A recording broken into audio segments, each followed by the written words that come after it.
Hi friends, పింఛన్లలో అనర్హులు ఉన్నారని ఆంధ్రప్రదేశ్ ప్రభుత్వం అయితే ఎన్టీఆర్ భరోసా పింఛన్ పథకం ద్వారా లబ్ధి పొందే వృద్ధులు, వితంతువులు, ఒంటరి మహిళలు, దివ్యాంగులు అలాగే ఇతర చేతి వృత్తుల వారికి సంబంధించి అర్హులు అనర్హుల విషయమై సర్వే చేస్తూ ఉంది. ఈ మేరకు 11 మందితో కలిపి ఒక బృందాన్ని ఏర్పాటు చేసి ఈ బృందం 40 మంది పింఛన్లను సర్వే చేయాలంటూ టార్గెట్ పెట్టి జిల్లాకి ఒక గ్రామాన్ని సెలెక్ట్ చేసి ఆ గ్రామానికి అయితే ఈ బృందాలను పంపించి సర్వే చేయిస్తున్నారండి. రాష్ట్ర వ్యాప్తంగా ఒకేసారి సర్వే చేస్తే ప్రజల్లో వ్యతిరేకత వస్తుందని భయపడిన ప్రభుత్వం జిల్లాకి ఒక గ్రామాన్ని మాత్రమే తీసుకుని పైలట్ ప్రాజెక్టుగా ముందుగా ఈ తనిఖీలను అయితే చేపట్టింది. ఈ సర్వే మొదటి రోజు ఎలా జరిగింది, అధికారులు ఏ ప్రశ్నలు వేశారు, ఈ కార్యక్రమం ఏ విధంగా జరుగుతుంది, ఇక్కడ లబ్ధిదారులను ఏ డాక్యుమెంట్ చూపించాలని అధికారులు అడిగి మరీ తీసుకుని చెక్ చేస్తున్నారు. తదితర పూర్తి సమాచారాన్ని అయితే మీకు ఈ వీడియో ద్వారా తెలియజేస్తాను. ఆంధ్రప్రదేశ్ ప్రభుత్వం ఈ పింఛన్లకు సంబంధించి ఎప్పుడు ఎలాంటి నిర్ణయం తీసుకుని తాజా సమాచారాన్ని విడుదల చేస్తే వెంటనే ఆ సమాచారం మన పవన్ టాక్స్ తెలుగు ఛానల్ ద్వారా మీకైతే తెలియజేస్తాను. ఎప్పటికప్పుడు తాజా సమాచారాన్ని మీరు తెలుసుకుంటూ ఉండడం కోసం వెంటనే ఈ ఛానల్ని లైక్ చేసి సబ్స్క్రైబ్ చేసుకోండి. ఇక ఆ విషయంలోకి వెళ్ళినట్లయితే మనకు 2 రోజుల పాటు రాష్ట్రంలో జిల్లాకు ఒక గ్రామాన్ని సెలెక్ట్ చేసుకుని పింఛన్లను తనిఖీ చేయాలని రాష్ట్ర ప్రభుత్వం అయితే నిర్ణయించి 11 మందితో ఒక బృందం ఏర్పాటు చేసి ఈ బృందం గ్రామంలో పర్యటించి ఈ మేరకు 40 పింఛన్లను అయితే తనిఖీ చేయాల్సింది.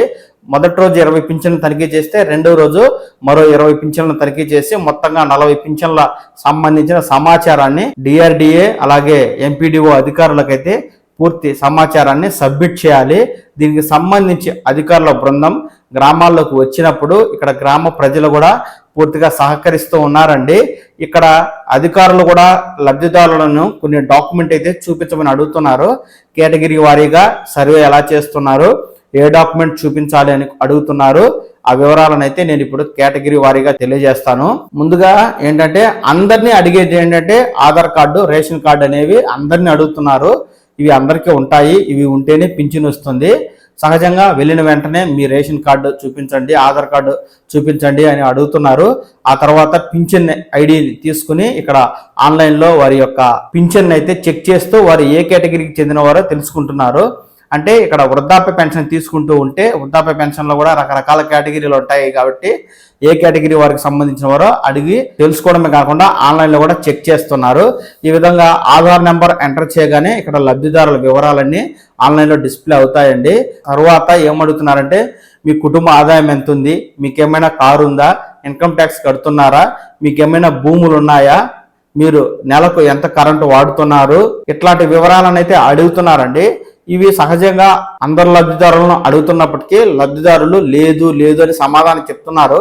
కానీ ఇక్కడ ఏంటంటే రెవెన్యూ డిపార్ట్మెంట్ నుంచి ల్యాండ్ రికార్డ్స్ అలాగే ఎలక్ట్రికల్ డిపార్ట్మెంట్ నుంచి ఈ కరెంటు మీటర్ యొక్క సమాచారం, అలాగే ఇన్కమ్ ట్యాక్స్ నుంచి సమాచారం, ట్రాన్స్పోర్ట్ డిపార్ట్మెంట్ నుంచి సమాచారం ఇక్కడ ప్రభుత్వానికి సంబంధించిన యాప్లో నిక్షిప్తమై ఉంటుందండి. ఆధార్ నెంబర్ ఎంటర్ చేయగానే ఆ ఆధార్ నెంబర్కి సంబంధించి ఏమైనా ఇన్కమ్ ట్యాక్స్ కడుతున్నారా, కారు ఉందా, ఆ కుటుంబంలో ఎవరైనా ఉద్యోగం చేస్తున్నారా అనే విషయాలు అయితే ఆటోమేటిక్గా డిస్ప్లే అయిపోతాయి. ఇక్కడ మనం అబద్ధం చెప్పినప్పటికీ ఇక్కడ అయితే చూపిస్తాయి. ఈ క్రమంలో అధికారులు అయితే అంతా సక్రమంగా ఉన్నట్లయితే లేదు లేదు అని టిక్కు పెడుతున్నారు. ఇక్కడ వృద్ధులైతే ఆధార్ కార్డ్, రేషన్ కార్డు చూపించమని అడుగుతున్నారు. ఒకవేళ చేతి వృత్తులు తీసుకునే ఈ పింఛన్దారులు అంటే చేనేత కార్మికులు, కల్లుగీత కార్మికులు ఉంటారు కదా, ఇలాంటి వారైతే మీకు చేనేత సహకార సంఘాల నుంచి మీకు గుర్తింపు కార్డు ఏమైనా ఉందా, ఉంటే చూపించండి అని అడుగుతున్నారు. అలాగే కల్లుగీత కార్మికులకు సంబంధించి కూడా మీరు గీత కార్మికులుగా సంబంధిత ఎక్సైజ్ శాఖ నుంచి ఏమైనా మీకు గుర్తింపు కార్డు ఉందా చూపించమని అడుగుతున్నారు. అలాగే ఇతర చేతి వృత్తుల వారికి సంబంధించి ఆయా సహకార సంఘాల నుంచి గుర్తింపు కార్డులు ఉంటే అవి చూపించాలని ఒరిజినల్ని అడుగుతున్నారండి. వాటిని చూసి అధికారులు నిర్ధారణ చేసుకుని ఓకే వీరు చేతి వృత్తుల వారే అని కన్ఫామ్ చేసుకుంటున్నారు. ఇక్కడ ఏమైనా సరే అదనపు అర్హతలు అంటే భూమి ఎక్కువగా ఉండడం కానీ, కుటుంబంలో ఇన్కమ్ ట్యాక్స్ కట్టడం కానీ, కుటుంబంలో ఎవరైనా ప్రభుత్వ ఉద్యోగి ఉండడం కానీ, ఆ కుటుంబంలో ఉద్యోగం చేసి రిటైర్డ్ అయి పింఛన్ తీసుకుంటూ ఉన్నా కానీ, సోషల్ స్టేటస్ పరంగా ఆర్థికంగా ఉన్నత స్థితిలో ఉన్నప్పుడు ఇక్కడ అధికారులు అయితే వాటికి సంబంధించి టిక్కు పెట్టుకుని ఈ మేరకు ఆ పింఛన్లకు సంబంధించి కొనసాగించడానికి వీలు లేదు అనే ఆప్షన్ అయితే సెలెక్ట్ చేసి ఈ మేరకు యాప్లో నిక్షిప్తం చేస్తున్నారండి. ఈ విధంగా దివ్యాంగులకు సంబంధించి కూడా అధికారులు ఎంక్వైరీ చేసేటప్పుడు ముఖ్యంగా చూసేది ఏంటంటే ఆధార్ కార్డ్, రేషన్ కార్డుతో పాటుగా సదరం సర్టిఫికెట్ని చూపించమని అడుగుతున్నారు. సదరం సర్టిఫికెట్లో 40% ఉంటే పింఛన్ అనేది వస్తుంది. సహజంగా ఇక్కడ వచ్చే అధికారులు డాక్టర్లు కారు, వీళ్ళు అధికారులు కాబట్టి ఏంటంటే ఈ సదరం సర్టిఫికెట్లో ఇతనికి ఉన్న వైకల్యానికి అతని యొక్క శారీరక వికలానికి ఏమన్నా సరిపోతుందా లేదని చెక్ చేస్తారు. ఇక్కడ సదరంలో ఎక్కువగా ఉండి దివ్యాంగును చూసినప్పుడు తక్కువగా ఉన్నట్టు అధికారులు భావించినట్లయితే రీఅసెస్మెంట్కి అయితే రాస్తారండి. అప్పుడు ఈ పింఛన్ అనేది నిలుపుదల చేస్తారు. అధికారులు సదరం సర్టిఫికెట్కి వికలాంగుడికి అంత కరెక్ట్గానే ఉంది, వైకల్య శాతం ఇక్కడ శారీరక వైకల్య శాతం పత్రంలో శారీరక వైకల్య శాతానికి సమానంగానే ఉంది, ఇతడు దివ్యాంగుడే, ఇతని పింఛన్ కొనసాగించవచ్చు అని అధికారులు భావించినట్లయితే ఇక్కడ పింఛన్ కొనసాగిస్తున్నారు. ఏమైనా తేడా ఉంది అని అనిపించినట్టయితే రీఅసెస్మెంట్ అయితే రాసేస్తున్నారు. దివ్యాంగులు ప్రత్యేకంగా జరిగే సదరం క్యాంపులకు అటెండ్ అయ్యి రీఅసెస్మెంట్ లో కూడా ఈ సదరం సర్టిఫికెట్ లో వికలత్వాన్ని మరోసారి నిర్ధారించుకొని ఆ తర్వాత అర్హత ఉన్నట్లయితే మళ్ళీ అధికారులకు తెలియజేస్తే పింఛన్ కొనసాగిస్తారు. లేకుంటే ఇట్లాంటి బోగస్ పింఛన్లు అయితే కట్ అవుతాయి. ఇక్కడ రాష్ట్ర ప్రభుత్వం కూడా గత వైసీపీ ప్రభుత్వ హయాంలో ఈ పింఛన్లు అనేవి అక్రమంగా ఉన్నాయని, అక్రమంగా సదరం సర్టిఫికెట్లు పొందారని, ముఖ్యంగా ఈ దివ్యాంగుల పింఛన్లకు సంబంధించి అధికంగా పెన్షన్లు ఇస్తున్నందుకు అంటే 6,000, 10,000, 15,000 అధికంగా ఖర్చు చేస్తున్న నేపథ్యంలో నిజమైన దివ్యాంగులకి పింఛన్ రావాలి, అనర్హులు ఎవరు పింఛన్ తీసుకోకూడదు అనే లక్ష్యంతో ఈ సదరం సర్టిఫికెట్లను వికలాంగుడి యొక్క వికలత్వాన్ని అధికారులు క్షుణ్ణంగా పరిశీలన చేసి ఏమైనా తేడా ఉంది అని భావించినట్లయితే రీఅసెస్మెంట్ అయితే రాసేస్తున్నారండి. మళ్ళీ ఇక్కడ దివ్యాంగుడిగా ఉన్నవారు ఈ రీఅసెస్మెంట్లో కొత్తగా సదరం క్యాంప్ కట్టండి. ఈ మేరకు మళ్ళీ సదరం సర్టిఫికెట్ అయితే ఈ కొత్తగా తెచ్చుకోవాల్సి ఉంటుంది. అంటే వికలత్వం ఉంది, ఇది కరెక్టేనో, ఇతడు వికలాంగుడేనో 40% పైగా ఉంది అని అక్కడ వైద్యులు నిర్ధారిస్తేనే పింఛన్ అనేది వస్తుంది. లేదు ఇది తప్పుడు ధృవపత్రం, ఇతనికి వికలత్వం చాలా తక్కువ ఉంది, అసలు ఇతడు వికలాంగుడే కాదు అని సదరం సర్టిఫికెట్ లో వైద్యులు కనుక సూచించినట్లయితే ఈ పింఛన్ అనేది కోల్పోవాల్సి వస్తుంది. అలాగే ఇక వితంతువుల పింఛన్కి సంబంధించి ఎంక్వైరీ చేసే క్రమంలో ఆధార్ కార్డు, రేషన్ కార్డుతో పాటుగా భర్త డెత్ సర్టిఫికెట్ని అడుగుతున్నారు. డెత్ సర్టిఫికెట్ అయితే ఉండాలి. ఈ డెత్ సర్టిఫికెట్ని కూడా అధికారులు క్షుణ్ణంగా పరిశీలించి ఇరుగు పొరుగు వారిని కూడా ఈమె దివ్యాంగురాలేనా, ఇతను భర్త ఎప్పుడు చనిపోయాడు తదితర వివరాలను అడిగి తెలుసుకుంటున్నారు. అలాగే ఒంటరి మహిళ అయినట్లయితే ఇక్కడ ఒంటరి మహిళకు సంబంధించి కూడా ఆధార్, రేషన్ కార్డు అడిగి ఆ తరువాత ఒంటరి మహిళల సర్టిఫికెట్ అడుగుతున్నారు. ఒకవేళ డివోర్స్ తీసుకుని కోర్టు నుంచి డివోర్స్ పేపర్ ఏమైనా ఉన్నాయా అని కూడా అడుగుతున్నారు. అసలు వివాహం చేసుకుని డివోర్స్ అయిన వారు లేదా భర్త వదిలేస్తే ఒంటరిగా ఉన్న మహిళలు ఇక్కడ సంబంధిత ఎంఆర్ఓ ఆఫీస్ నుంచి ఒంటరి మహిళగా ఉన్నట్టు సర్టిఫికెట్ తెచ్చుకుని ఉండాలి. ఆ సర్టిఫికెట్ ఉంటేనే ఒంటరి మహిళ పింఛన్ అనేది వస్తుంది. లేదంటే ఇక్కడ డివోర్స్ తీసుకుని డివోర్స్ పేపర్ అన్నా ఉండాలి. ఈ పేపర్స్ ఉన్న ఒంటరి మహిళ పింఛన్ అయితే వస్తుంది. కాబట్టి ఈ పత్రాలను వీరి నుంచి అడిగి తీసుకుంటున్నారు. ఇక ట్రాన్స్జెండర్లు అయితే కనుక ట్రాన్స్జెండర్ సర్టిఫికెట్లను అడుగుతున్నారు. ఇక్కడ సర్టిఫికెట్లను కూడా క్షుణ్ణంగా పరిశీలించి కరెక్ట్ గానే ఉంది, వీరి కుటుంబం సోషల్ స్టేటస్ మొత్తం ఈ పింఛన్లకు అనుకూలంగానే ఉంది, ఏమీ అదనపు అనర్హతలు లేవు అనుకున్నట్లయితే ఇక్కడ లేదు అని టిక్కు పెట్టుకొని పింఛన్ని కొనసాగించవచ్చు అనే అధికారులు అయితే సమాచారం ఇస్తున్నారండి. ఒకవేళ ఇక్కడ ఏదైనా సోషల్ స్టేటస్ పరంగా కావచ్చు, సదరం సర్టిఫికెట్లో కావచ్చు, లేదంటే ఇప్పుడు నేను చెప్పిన ఒంటరి మహిళ, వితంతు మహిళలకు సంబంధించి, ట్రాన్స్జెండర్లకు సంబంధించి సరైన పత్రాలు లేనట్లయితే ఆ పత్రాలు తెచ్చుకునేందుకు వారికి కొంత సమయం అయితే ఇచ్చి ఆ పెన్షన్కి సంబంధించి ఈ పత్రాలు లేవు అని చెప్పి ఇక్కడ యాప్లో అధికారులు నిక్షిప్తం చేస్తున్నారు సమాచారాన్ని. ఈ విధంగా మొత్తంగా మనకు ఈ సర్వే సమాచారం ప్రకారం తెలిసి వచ్చేది ఏంటంటే ఇలా ఒక్కో బృందం 40 పింఛన్దారులను సర్వే చేసి ఆ వివరాలను మొబైల్ యాప్లో అయితే ఎంటర్ చేసి సేవ్ చేస్తూ ఉన్నారు.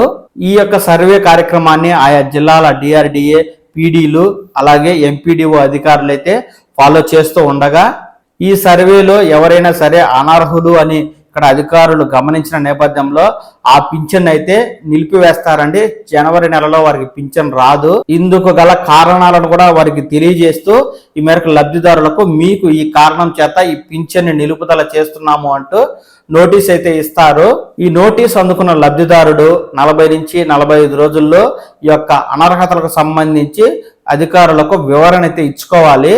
ఈ అధికారులకు వివరణ ఇచ్చుకునే సమయంలో తమకు ఎలాంటి అదనపు అనర్హతలు లేవని, తమకు అన్ని అర్హతలు ఉన్నాయని ఇక్కడ లబ్ధిదారుడు నిరూపించుకోగలిగినట్లయితే, అధికారులు సంతృప్తి చెందినట్లయితే ఈ పింఛన్ అనేది మళ్ళీ కొనసాగిస్తారు. ఒకవేళ లబ్ధిదారుడు నిరూపించుకోలేని పక్షంలో ఈ పింఛన్ అనేది కోల్పోవాల్సి వస్తుంది. అంటే ఏ విధంగా నిరూపించుకోవాలంటే ఇక్కడ భూములు 10 ఎకరాలు ఉండాలి, అంతకు మించి ఉంటే అనర్హులు. ఒకవేళ 12 ఎకరాలు 14 ఎకరాలు ఉంటే ఇక్కడ లబ్ధిదారుడు తమకు భూమి లేదని నిరూపించుకోలేడు. ఎందుకంటే భూమి లేని వారికి కూడా ఆన్లైన్లో ఒకవేళ తప్పుగా భూమి ఉన్నట్టు చూపించింది అనుకోండి, వారు సంబంధిత రెవెన్యూ డిపార్ట్మెంట్ వద్దకు వెళ్ళి మాకు భూమి లేదు, ఆన్లైన్ రికార్డ్స్లో భూమి ఉన్నట్టు వస్తుంది కాబట్టి మాకు భూమి లేనట్టుగా మీరు ఇక్కడ ధ్రువపత్రం ఇవ్వమని చెప్పి తీసుకుని ఇక్కడ అధికారులకు ఇస్తారు. భూమి లేని వారు ఇక్కడ రెవెన్యూ డిపార్ట్మెంట్ నుంచి ఈ సర్టిఫికేట్ తీసుకుని ఇస్తే సరిపోతుంది. మరి ఉన్నవారు భూమి లేనట్టుగా సర్టిఫికేట్ అయితే తెచ్చుకోలేరు, ఎందుకంటే తెచ్చుకుంటే భూమిని కోల్పోవాల్సి వస్తుంది కాబట్టి. అలాగే ఇన్కమ్ ట్యాక్స్ నుంచి ఇక్కడ ఇన్కమ్ ట్యాక్స్ కడుతున్నట్టుగా మీకు ఆన్లైన్లో చూపించింది అనుకోండి, మీకు అధికారి నోటీస్ జారీ చేసినప్పుడు మీరు ఇన్కమ్ ట్యాక్స్ కడుతున్నారు, మీ పింఛన్ నిలిపేస్తామంటారు. కట్టని వారైతే ఇక్కడ సమస్య లేదు, ఏ విధంగానైనా నిరూపించుకోవచ్చు. కానీ కడుతున్న వారు నిరూపించుకోలేరు కదా, కట్టేవారు పింఛన్ కోల్పోవాలి, కట్టని వారు పింఛన్ అయితే కొనసాగించుకోవచ్చు. ఈ విధంగా మీకు రకరకాల డిపార్ట్మెంట్ల నుంచి సమాచారాన్ని అధికారులు సేకరించుకుని మీ దగ్గరకు సర్వేకి వస్తున్నారు. ఏదైతే అర్హతలు ఉంటేనే పింఛను కొనసాగింపు, అనర్హతలు ఉన్నట్లయితే ముందుగా నోటీస్ ఇస్తారు, 45 రోజులు సమయం ఇస్తారు. ఎందుకంటే ఎవరైనా సరే అర్హులు ఉంటే పింఛను కోల్పోకూడదు అనే ఉద్దేశంతో ఈ నోటీస్ ఇచ్చి 45 రోజులు సమయం ఇస్తారు. అర్హులైన వారికి ఒకవేళ నోటీసులు వస్తే కంగారు పడాల్సిన అవసరం లేదు. సంబంధిత డిపార్ట్మెంట్ నుంచి మీకు భూములు లేనట్టు, ఇన్కమ్ ట్యాక్స్ కట్టనట్టు, లేకపోతే మీకు విద్యుత్ వినియోగం అధికంగా వచ్చినట్టుగా ఆన్లైన్లో చూపిస్తే సంబంధిత విద్యుత్ శాఖ నుంచి తమకు విద్యుత్ వినియోగం అంత లేదని ఇట్లా రకరకాల డిపార్ట్మెంట్ నుంచి సర్టిఫికెట్లు అయితే తెచ్చుకొని 45 రోజుల్లో సబ్మిట్ చేస్తే సరిపోతుంది. ఒకవేళ నిజంగా విద్యుత్ వినియోగం అధికంగా వాడుతున్నవారు, ఇన్కమ్ ట్యాక్స్ కడుతున్నారు, అధికంగా భూములు ఉన్నవారు, లగ్జరీ లైఫ్ స్టేటస్ అనుభవిస్తూ సొంతంగా లగ్జరీ కార్లు ఉన్నవారు, వీరైతే నిరూపించుకోలేరు కాబట్టి ఈ పింఛన్లన్నీ తొలగించేస్తారండి.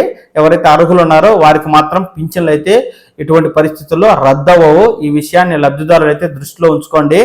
ప్రస్తుతం జిల్లాకి ఒక గ్రామంలోనే సర్వే చేస్తున్న అధికారులు మనకు అతి కొద్ది రోజుల్లోనే అన్ని గ్రామాలు, మున్సిపాలిటీలు, కార్పొరేషన్లో మొత్తం పింఛన్లను ఇదే విధంగా సర్వే చేసి అనర్హులైన వారిని తొలగించి ఈ మేరకు అర్హులైన వారికి మాత్రమే పింఛన్లు వచ్చేలా ప్రభుత్వం అయితే చర్యలు తీసుకోబోతా ఉంది. ముందు ఈ సర్వేకి సంబంధించి ప్రభుత్వం ఏదైనా తాజా నిర్ణయం తీసుకుని సమాచారాన్ని ఇచ్చినట్లయితే వెంటనే మన పవన్ టాక్స్ తెలుగు ఛానల్ ద్వారా ఆ పూర్తి సమాచారాన్ని అయితే మీకు తెలియజేస్తానండి. నమస్కారం.